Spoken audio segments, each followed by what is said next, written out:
কাছাড় জেলার হারাং নদীর উপর অবস্থিত হারাং সেতু ধসে পড়ার প্রায় 1 বছর পেরিয়ে গেলেও দুর্ঘটনাগ্রস্ত একটি লরি এখনও অপসারণ করা হয়নি। ফলে শিলচর-কালাইন সড়কের ভাঙারপাড় এলাকায় প্রতিদিন তীব্র যানজট সৃষ্টি হচ্ছে এবং দুর্ঘটনার আশঙ্কায় আতঙ্কে দিন কাটাচ্ছেন স্থানীয় বাসিন্দা ও পথচারীরা। স্থানীয় সূত্রে জানা গেছে, গত বছরের 18 জুন ভোররাতে সেতুটি ধসে পড়ার সময় দুটি ওভারলোডেড ট্রাক সেতু পারাপারের চেষ্টা করছিল। এর মধ্যে দুটি লরি নদীতে পড়ে যায়। পরে দুটিকে উদ্ধার করে রাস্তার পাশে রাখা হলেও আজ পর্যন্ত একটি স্থায়ীভাবে সরিয়ে নেয়নি প্রশাসন। এর ফলে আগে থেকেই সংকীর্ণ রাস্তাটি আরও সংকুচিত হয়ে পড়েছে। দিনের বেশিরভাগ সময় এই এলাকায় যানবাহনের দীর্ঘ লাইন দেখা যায়। বিশেষ করে সকাল ও সন্ধ্যার ব্যস্ত সময়ে যানজট ভয়াবহ আকার ধারণ করে। স্থানীয় বাসিন্দারা বলেন, প্রতিদিন অফিস ও বাজারে যাতায়াত করতে গিয়ে চরম সমস্যায় পড়তে হয়। লরিটি রাস্তায় পড়ে থাকায় গাড়ি চলাচল প্রায় বন্ধ হয়ে যায়। বৃষ্টি হলে দুর্ঘটনার আশঙ্কা আরও বেড়ে যায়। সকাল সন্ধ্যায় এই রাস্তা দিয়ে চলাচল করা অত্যন্ত কষ্টকর হয়ে দাঁড়িয়েছে। লরিটি দ্রুত সরানো না হলে বড় ধরনের দুর্ঘটনা ঘটতে পারে। স্থানীয়দের অভিযোগ, সেতু মেরামত ও ধ্বংসাবশেষ অপসারণে প্রশাসনের গাফিলতির কারণে দীর্ঘদিন ধরে এই সমস্যা রয়ে গেছে। বিশেষ করে রাতের বেলায় রাস্তা সরু হয়ে যাওয়ায় দুর্ঘটনার ঝুঁকি আরও বেড়ে যাচ্ছে। এমত অবস্থায় দ্রুত লরি অপসারণ ও সেতু সংস্কারের কাজ সম্পূর্ণ করার দাবি জানিয়েছেন এলাকার সাধারণ মানুষ। বরখলা থেকে সুলতান আহমেদ, তরলস্করের প্রতিবেদন।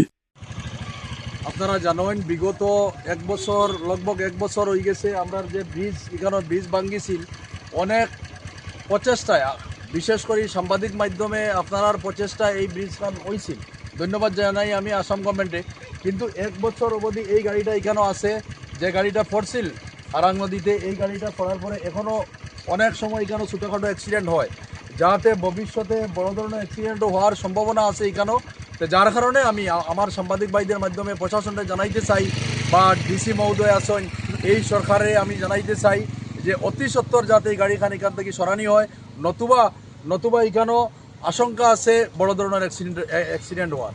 এরিয়ার পক্ষ থেকে এতদিন চলে শিলচর-কালাইন রোড যেটা আছে, প্রত্যেক জনসাধারণের একটা আবদার যে অতি সত্বর এই গাড়িটা এখান থেকে যাতে সরানি হয়। 6 নং জাতীয় সড়ক আমরা খাড়া হয়েছি এখন বাঙ্গারপাড় পুলিশ বাড়ির একদম সন্নিকটে। এখানে প্রায় 9 মাস আগে আমরা ব্রিজটা যেটা হারাং সেতু আসলো, এই সেতুটা ভাঙ্গার পরে থড়িগড়ি অবশ্য ব্রিজটা হয়ে গেছে। আমরা সাংবাদিক ভাই বা এত অঞ্চলের জনসাধারণের প্রচেষ্টায় সরকারে বাধ্য হয়েছেন, আমরা এটা করিয়া দিয়েছেন, খুশি।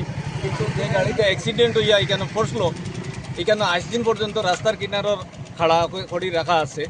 আর এই রাখার কারণে আমরা এই এত অঞ্চলে বেশি স্কুল আছে, স্কুলের ছাত্রছাত্রী আওয়া যাওয়া বড় কষ্ট, অ্যাক্সিডেন্ট হওয়ার বেশি সম্ভাবনা।